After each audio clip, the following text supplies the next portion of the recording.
Very good evening friends, welcome back in our channel. हमारे और आपके चैनल में तहे दिल से स्वागत है।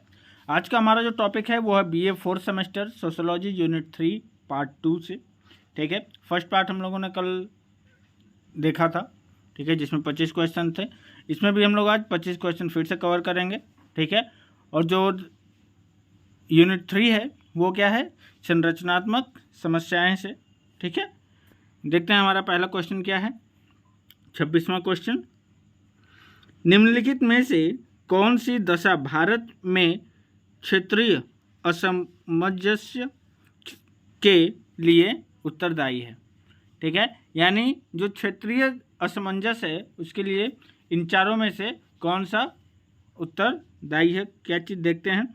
ए है भौगोलिक विविधता, बी है असमान प्राकृतिक संसाधन, सी है भाषाई भिन्नता और डी है ये सभी। तो हमारा जो करेक्ट आंसर होगा वो होगा डी, यानी ये सभी। आगे देखते हैं 27वां क्वेश्चन क्या है हमारा। निम्नलिखित में से कौन सी एक दशा भारत में क्षेत्रीय असामंजस्यों का मुख्य कारण है। ठीक है, मुख्य कारण देखते हैं कौन सा है। ए है सांस्कृतिक भिन्नताएं, बी है धार्मिक भिन्नताएं, सी है भौगोलिक भिन्नताएं और डी है क्षेत्रीय नेताओं द्वारा भ्रामक प्रचार।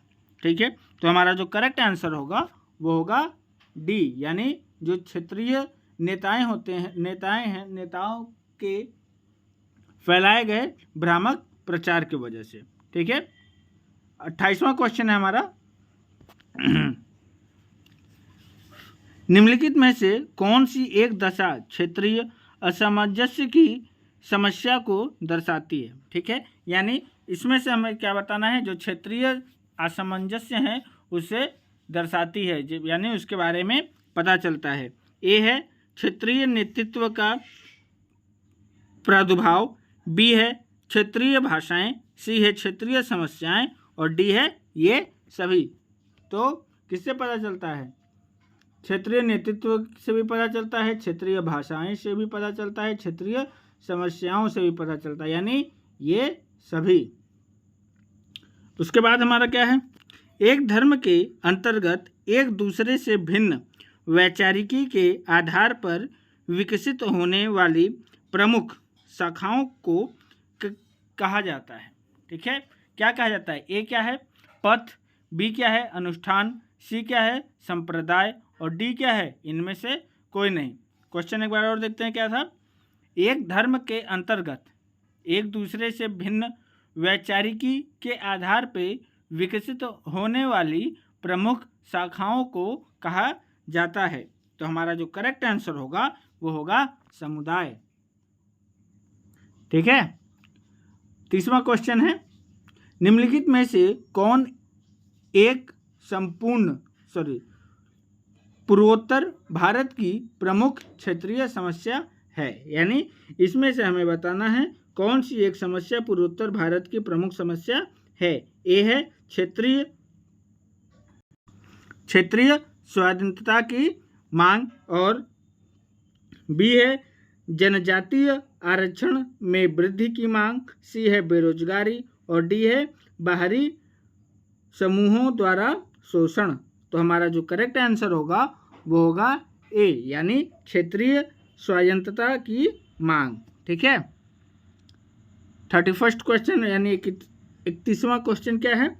भारत के संविधान में निम्नलिखित में से किसे अल्पसंख्यक समुदाय के रूप में परिभाषित किया गया है।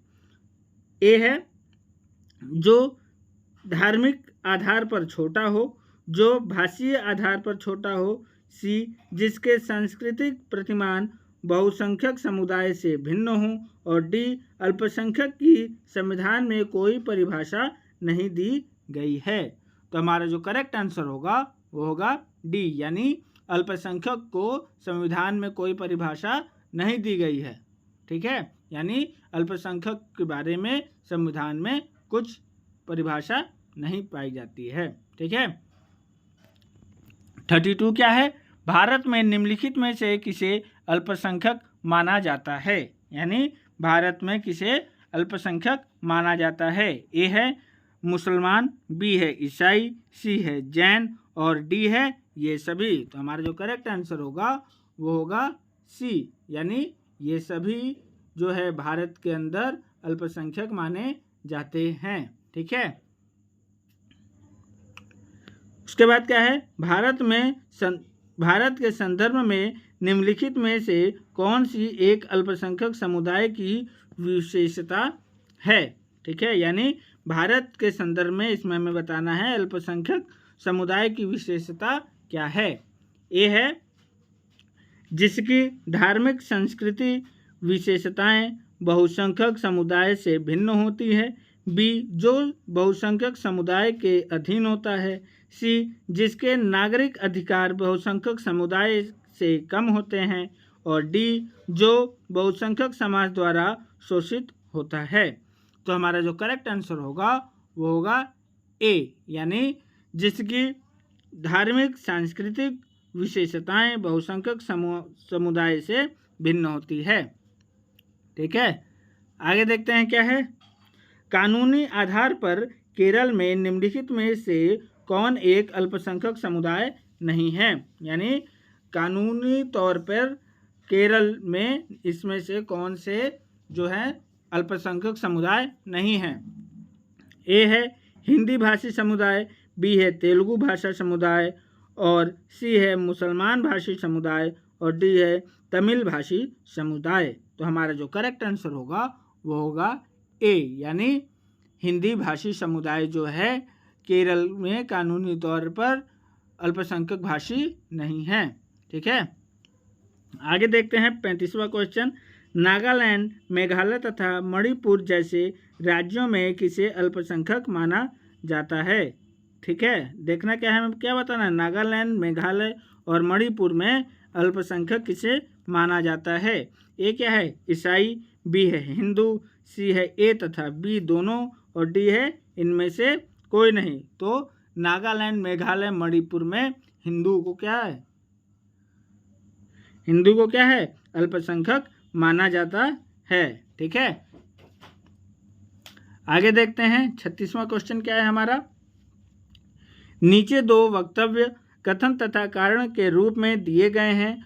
कूट में दिए गए उत्तरों में से इनमें संबंधित सही उत्तर का चयन करना है। ठीक है, कहने का मतलब नीचे दो वाक्य हैं कथन और कारण के रूप में, हमें क्या करना है सही उत्तर का चयन करके देना है कूट के माध्यम से। ठीक है, पहला कथन में क्या लिखा हुआ है, धार्मिक आधार पर संपूर्ण भारत में किसी एक समुदाय को बहुसंख्यक नहीं माना जाता है। ठीक है, ये क्या है कथन है। कारण क्या है, किस कारण से नहीं माना जाता? भारत के विभिन्न राज्यों में बहुसंख्यक तथा अल्पसंख्यक समुदाय एक दूसरे से भिन्न हैं। ठीक है, क्या है भारत के विभिन्न राज्यों में बहुसंख्यक और अल्पसंख्यक क्या है समुदाय एक दूसरे से भिन्न हैं। ठीक है, अब देखते हैं कूट में क्या है। ए क्या है कथन तथा कारण दोनों सही है तथा कारण कथन की सही व्याख्या है। बी क्या है कथन तथा कारण दोनों सही है लेकिन कारण कथन की सही व्याख्या नहीं है। सी क्या है कथन गलत है किंतु कारण सही है। डी क्या है कथन तथा कारण दोनों गलत है। तो हमारा जो करेक्ट आंसर होगा वो होगा डी, यानी कथन तथा कारण दोनों गलत है। ठीक है, 37वां क्वेश्चन क्या है हमारा, भारत में मुस्लिम समुदाय में निम्नलिखित में से कौन सी एक दशा का संबंध धार्मिक पृथकतावाद से है। ठीक है, ऑप्शंस क्या है हमारे, शैक्षणिक पिछड़ापन, बी क्या है असुरक्षा की भावना, सी क्या है धार्मिक पिछड़ापन और डी क्या है इनमें से कोई नहीं। तो हमारा जो करेक्ट आंसर होगा वो होगा असुरक्षा की भावना। ठीक है, यानी भारत के मुसलमान समुदाय में क्या है असुरक्षा की भावना अधिक है जिसके वजह से पृथकता है। ठीक है, 48वां क्वेश्चन क्या है, भारतीय समाज के संदर्भ में निम्नलिखित में से कौन सी एक दशा बहुसंख्यक तथा अल्पसंख्यक समुदायों के बीच तनाव उत्पन्न करने वाला एक कारण है। ठीक है, कहने का मतलब क्या है, भारत में जो अल्पसंख्यक और बहुसंख्यक हैं इनके बीच में तनाव पैदा करने का मुख्य कारण कौन सा है। ए क्या है, धार्मिक वैचारिकी में अंतर। बी है राजनीतिक दलों के स्वार्थ। सी क्या है, वेशभूषा के प्रति मान के अंतर। और डी क्या है, असमान नागरिक कानून। तो हमारा जो करेक्ट आंसर होगा वो होगा बी, यानी राजनीतिक दलों का स्वार्थ जो है ये सबसे बड़ा कारण है बहुसंख्यक और अल्पसंख्यक के बीच तनाव पैदा करने का कारण। ठीक है, उसके बाद क्या है,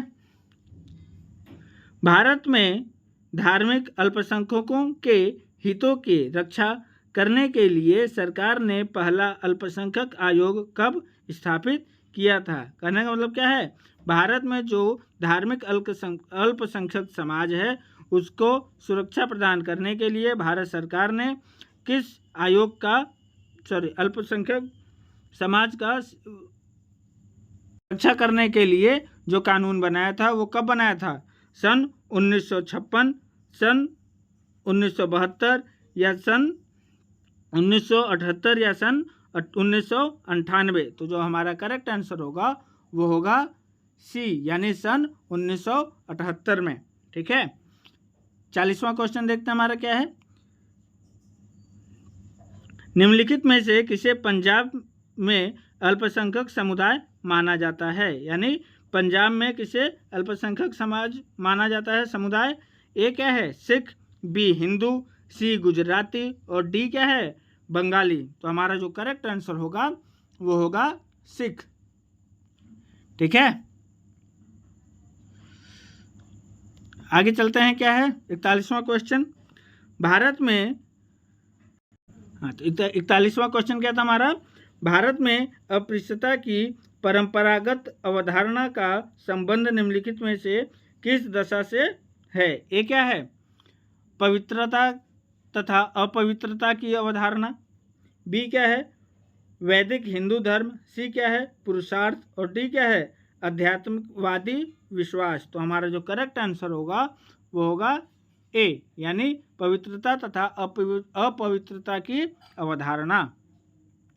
ठीक है, उसके बाद क्या है, भारत में आज उन जातियों को दलित कहा जाता है जो, यानी भारत में आज कौन सी जातियों को दलित कहा जाता है, जो आज के समय में अत्यधिक गरीब हैं।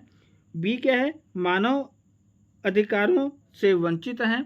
सी क्या है, शारीरिक श्रम के द्वारा आजीविका उपार्जित करती है। और डी क्या है, परंपरा द्वारा शोषित हैं। ठीक है, तो हमारा जो करेक्ट आंसर होगा वो होगा डी, यानी जो समाज परंपरा द्वारा शोषित है उसे आज के समय में दलित समाज कहा जाता है। ठीक है, 43वां क्वेश्चन क्या है हमारा, सन 1931 की जनगणना में से ठीक है, जागरण में J.H. हंटन ने दलित जातियों को निम्नलिखित में से किस नाम से संबोधित किया था। ठीक है, यानी सन 1931 की जनगणना जो हुई थी उसमें J.H. हंटन ने दलित जातियों को किस नाम से संबोधित, यानी किस नाम से बुलाया था। ए क्या है, अनुचित जाति। बी क्या है, अछूत जाति। सी क्या है, बाहरी जाति। और डी क्या है, इनमें से कोई नहीं। तो हमारा जो करेक्ट आंसर है वो होगा बी, यानी बाहरी जाति से संबोधित किया था। ठीक है, उसके बाद 44वां क्वेश्चन क्या है, 44वां क्वेश्चन, वर्तमान में दलित जातियों का संबंध किन जातियों से है। यानी वर्तमान में जो है दलित जातियों का संबंध किन जातियों से है। ये क्या है, अनुसूचित जाति। बी क्या है, शूद्र वर्ण से संबंधित सभी जातियां। सी क्या है, अत्यधिक निधन जाति। ठीक है, यानी जो जाति बहुत गरीब है।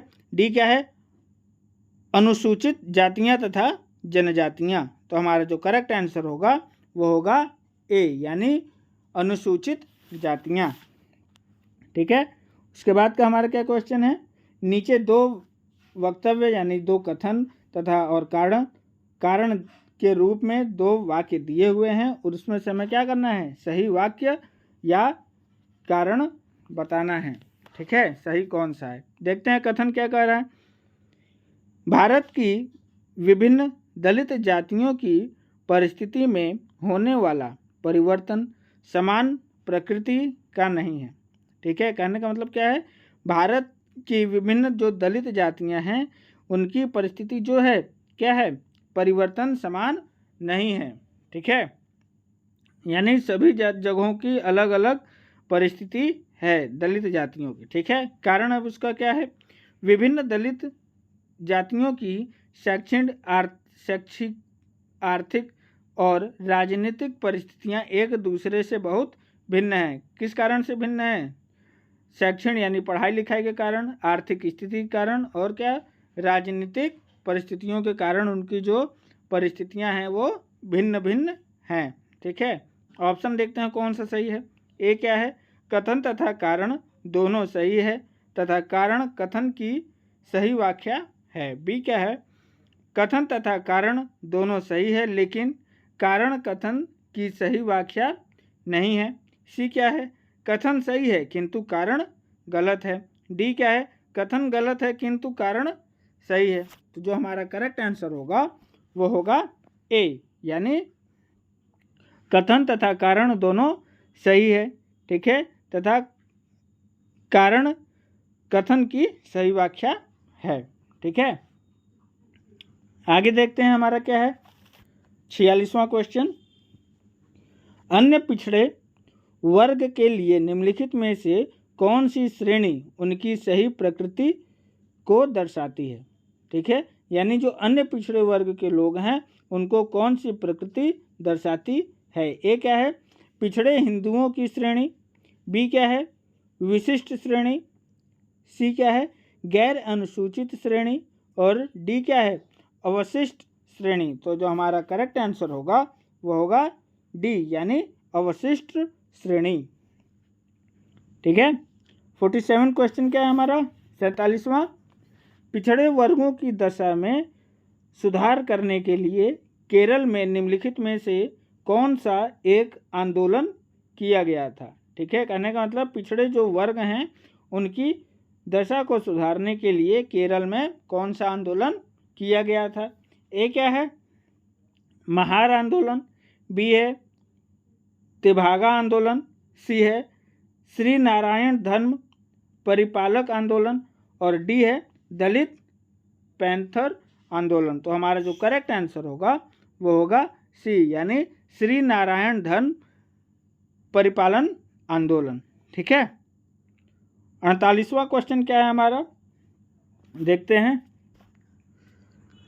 परियार ई वी रामास्वामी ने मद्रास में पिछड़े वर्गों की गलत पहचान स्थापित करने तथा उन्हें सुविधा देने के लिए जो राजनीतिक संगठन स्थापित किया उसका नाम था।